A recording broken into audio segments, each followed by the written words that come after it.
Schedule My Rent enables each person on a lease to have their own login ID, where you can see what is due, make payments, request maintenance, get insurance, and other things. If you have roommates, each person can see what is due and make payments, but nobody can see someone else's personal information like bank accounts. I will be walking you through the different sections of the screen. This is your main screen. From the left menu bar, you can select your dashboard view, select which lease you want to look at if you are on multiple leases, add maintenance requests, and add multiple bank accounts. There are tabs along the top of the screen where you can select the Summary tab, recurring payments, maintenance, documents, history, rental details, notifications, and insurance. Your landlord may not make all features available to you, so some tabs may not be shown. I'm going to start on the Summary view, which shows you what items are due. You can see that the next item is due on June 1st, 2024. This is rent for $1,000 and internet for $100 for a total of $1,100. If you are using a phone or tablet, the same information is also available. In this example, you can pay online with either a bank account, credit card, or debit card. You can also pay using cash at any of the 30,000 MoneyGram locations, which includes Walmart and CVS Pharmacy. If your landlord doesn't support some of the payment types, then they won't be shown. If you want to pay online, you can click to pay with a bank account or with your credit or debit card. If you set up more than one bank account, you can select which bank account you would like to use. After selecting, you can click on Next Rent to pay the full amount on the due date. If you have roommates, there will also be an option for you to pay your portion of the rent. If you want to pay a different amount or on a different date, you can click on Other and select a different amount and a different payment date. Then click the Pay button. You can then see that the payment was added and there is nothing currently due in this example. If you made a mistake, you can click the trash can icon to remove the payment if it is before our daily cut-off time, which is 4 p.m. Mountain Time.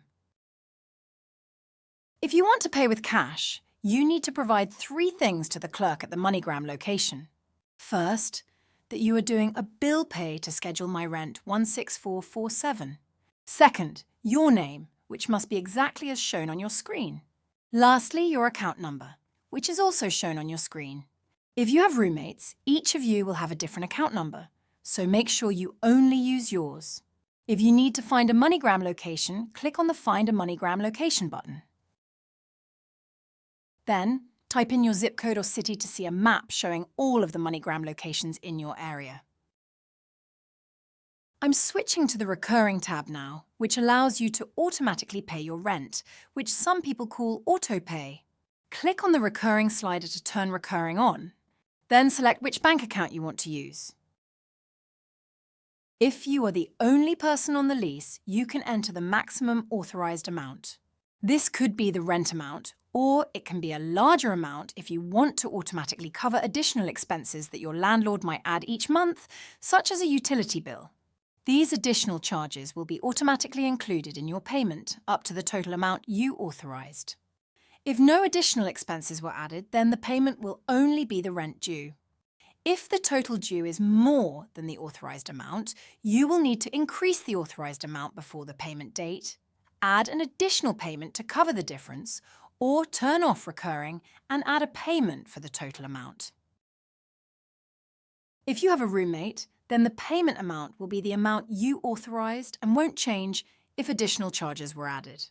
If your landlord added additional amounts, you will need to either adjust the authorized amount, add an additional payment to cover the difference, or turn off Recurring and add a payment for the total amount.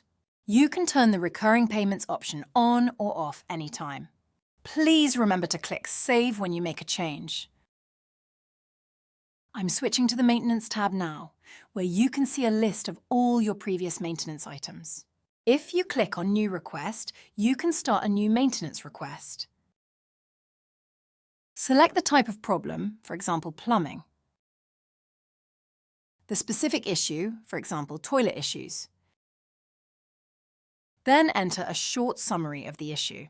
You may also indicate if this is an emergency add additional details, and enter pictures or a short video of the issue. Finally, you can use this checkbox to give permission for your landlord to enter the unit to make repairs when you are not present. Then, click the Request Maintenance button. Your landlord will be notified of your request. I'm switching to the Documents tab now. In the top section, you can see all documents that have been shared with you. In this example, the landlord has shared a signed lease agreement. You can click on the View icon to view the document, or click on the Download icon to download it. In the bottom section, you can see all the documents that you have shared with your landlord.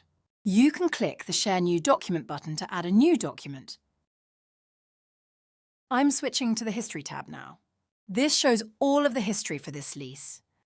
You can click on the Columns box to change what columns are shown, the Download icon to download the history, and the gear icon to save your preferences. You can also click on one of the receipt icons to see a receipt for a payment. I'm switching to the Rental Details tab now, which shows an overview of the lease terms. If you have roommates, each of you can enter your portion of the rent at the bottom of the screen. Then, when you are paying rent on the Summary tab, you will see your portion of the rent as an option that you can select. I'm switching to the Notifications tab now. You can select which notifications you would like to receive by using the checkboxes to turn each option on or off. I'm switching to the Insurance tab, which is the last tab. You can obtain an insurance quote and pay for it by clicking on the Get Insurance box. If you already have insurance, click on the Add Policy box to enter information about your policy. Enter the policy details and attach a copy of the policy here. And that's it! You can easily see what is due, make payments, and many other things. Please let us know if you have any questions. Thank you.